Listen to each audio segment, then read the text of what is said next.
Hello guys, welcome to my channel. তো আজকে আমাদের এখানে বাগনানে হাওড়া জেলা বাগনান এখানে একটা নবী দিবস উপলক্ষে আজকে আমরা সবকটা বন্ধু মিলে যাওয়া হচ্ছে। তো চলো লাস্ট পর্যন্ত ভিডিওটা দেখো তোমরা, অবশ্যই ভালো লাগলে শেয়ার করো, কমেন্ট করো।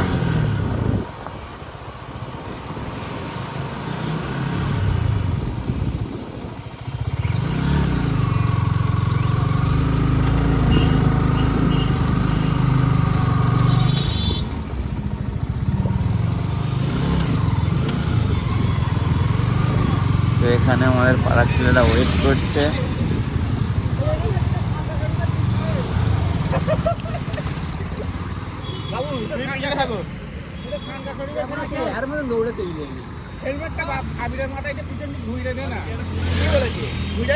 আমি সামনে আছি।